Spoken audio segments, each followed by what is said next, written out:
Hey Dawn, let's just get this out of the way. What is Ashleigh's status going forward, and do you think she'll be with you guys when the regular season opens? I mean, the status still the same. Yeah. You know, nothing's moved yet, and we're not gonna move until her situation settles down a little bit. And that's out of her control and out of our control. How's she holding up? She's great. Yeah. She's great. Dawn, last year, I think the buzzword around the team was daycare. Have you been around them long enough Yeah. to find a new one this year, or is it the same? Listen, they have not made it to preschool. So we still very much in the midst of daycare. Have the 3 new. And I don't care, because if they can win us the national championship and if they can follow up and do it again, you know, let's go daycare. How the 3 newcomers kind of melded into that? Great. They fit in so well. Like they're great character individuals. To see Miriam, the big smile on her face, and we call Maddie Mouse because she's quiet. She's having such a good time. It actually makes me feel good to know that when they choose to come here, they not only feel it on the visit, but when they get here, is very much in line with how we recruited them. Is it possible? And Joyce, Joyce. Joyce, seems like Joyce has been a part of our program for a long time because she's a South Carolinian. Is it possible to replace a player like Camila inside, or you just kind of have to make that up with a few different players? How's the process That's going there hard. at the 5? It's hard. We've had go-to post players for the past 10 years, and I don't necessarily think we have that right now. Just we got some younger players that have some potential to be, but they haven't had enough experience in practice or in game to really deem them that. So we don't want to put that on them. I think collectively we got incredible talent. So for right now, there's just gonna have to be a collective effort from not just the bigs. Our guards have to bring it. So we got to utilize. It's going to be the strength of an entire roster. What would you like to see from Mylasia this season and grow in her game? I think Mylasia knows that she has to grow. She has to bring something different to it, and she has. From a maturity standpoint, practices are a lot different than what they were when she first started off. Like, she takes them a lot more serious, and that's what you want in a young player. And I hope it transitions to some great things happening out there on the court, just in a more consistent way. Like, we know, she's a generational talent. We know that. There's no doubt about it. There are things that she does that no other female can do. It's all this stuff that's underneath being generational that you got to consistently be good at. It's early on. And you guys are ramping up, practices and everything. Who's emerging as that leader in this group? We had that question yesterday.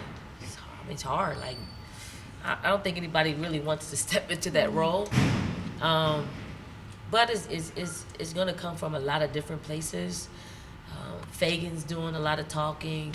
Breezy's got to, step up into that role a little bit. Powell. So I think it's by committee. So I think they'll take turns in, voicing what needs to be said out there on the court. So you'll hear from a variety of ways. And, upon Ashleigh's return, of course, Ashleigh has a great voice in the locker room. Dawn, Raven played last season with a chip on her shoulder. Do you still see that mentality from her, or has it changed to something different? Raven talks like that, but she's very consistent in how she approaches practice. Very consistent. Like, what you see is what you get. Like, what you see her doing in games is what you see her do in practice. So she's very consistent with that. Very, very competitive. We got a very competitive group. Like, they're outwardly competitive, whereas teams of the past were like inwardly. They wouldn't say certain stuff.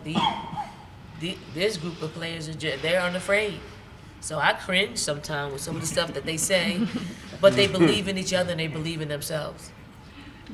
Fagan had a cool opportunity with the USA 3x3 team. How can that help her? Confidence. I think, Fagan hasn't played a whole lot of like long, consistent minutes for us. So I think it, is happening at the right time with her having so much success with USA Basketball, being the MVP. I think she was a leading scorer as well. So it can only help her. Like, she's practicing great. Like, she looks like the senior that we need her to be. She's playing that way, and she's utilizing her voice in a way that says, she just doesn't want to just win. She wants to make it to the next level. Dawn, you've got a lot of players back who have been there, done that, and they know what it's like to win it all, even a couple of times. Does that help at practice? Are the older players kind of taking control and saying, you know what, we know what we have to do, and here's how we do it? Yeah, well, Pete, here's the thing. We don't know how good we are because our highlighters are so good. Like, they're really they're much quicker than us. They run us out the gym at times. So we're really having a hard time figuring out how good we are, much like we were last year. So until we play Memphis, I don't know. Like, I don't feel good right now. I don't feel good by the stats that we collect and all the analytics that we're collecting. And I don't know if we need to, we just said this in our meeting. Do we need to change things according to what's happening out there against the highlighters? Do we just let it go? I mean, it's we know what's good basketball. So we do have to clean up some things, but it's hard to gauge. Yeah. Kind of on top of that, going from high school basketball to D1, any D1 team is hard as is, but coming in as a defending national champion, how are you easing this stress, I guess, that the freshmen may be feeling, and or what's your philosophy there with that transition? I mean, we really don't take in consideration that they're freshmen. Like, we don't. It's a way that we go about doing things, and if you separate them from the rest of the pack, then they'll feel a little different. We're going to treat them like another player, like they won a national championship, and I think it helps. They keep up with the pace of what we're doing. They got great teammates that are encouraging them, that's helping them along the way, and they fit right in. Like, they've had some great practices, and they have some practices where they're challenged a little bit, so they're getting the gist of it all. Does this group feel that it's had to, it's one thing you're motivated to repeat, but how much are they also motivated to go undefeated again? I don't know. I don't really ask that question. We just try to get better every day. I'm sure if y'all talk to them, they'll let you know. They'll let you know exactly how they're feeling, and it's probably very much the same in what you mentioned. They want to win another one. They want to go undefeated. When you get a taste of it, you really want to follow up. And how realistic it was last year, I don't know. How realistic it is this year, still in the same spot, I don't know. Talked about not feeling great about some things. Is there one thing or maybe a couple you need to see between now and the season opener that would make you feel better about this team?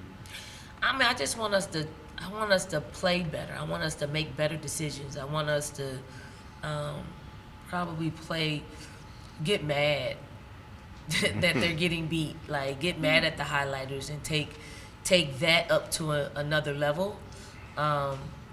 So, I mean, we're not gonna change the way the highlighters are playing, but it will help us. So we have to adjust to them.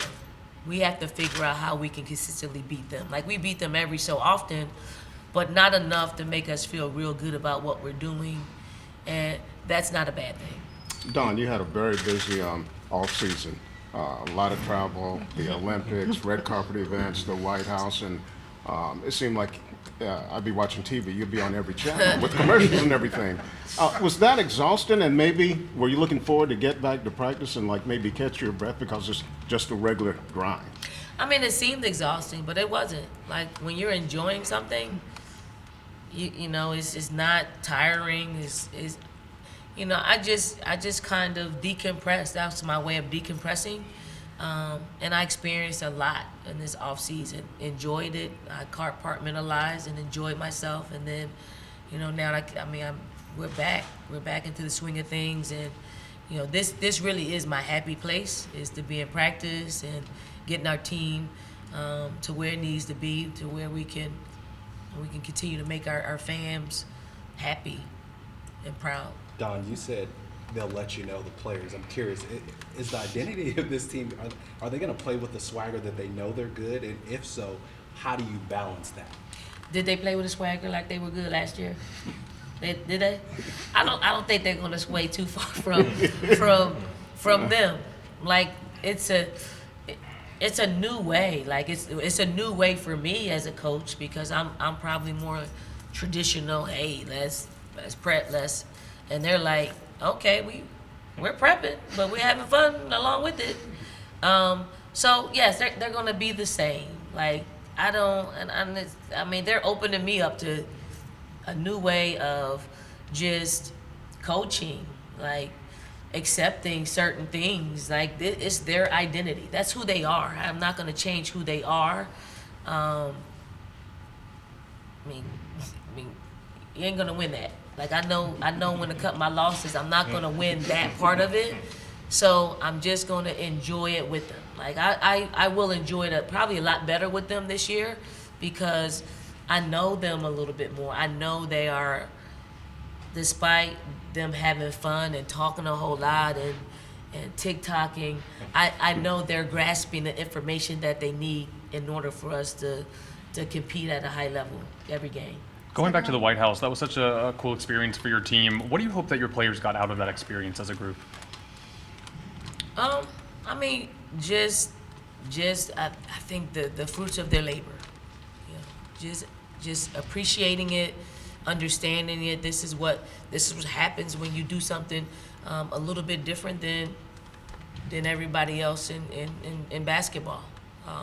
They enjoyed it though. They enjoyed it. The president was great. He had great questions for them, asked them where they were from, and for them to actually shake hands with a sitting president. I don't get starstruck too much. Presidents, I'm starstruck by all presidents. So it was cool to not only meet him again, but in an intimate way. Because I actually went to the Olympics with his wife, Dr. Biden. And he actually spoke about that as well. And privately, he spoke about that. And so cool, I'm so like the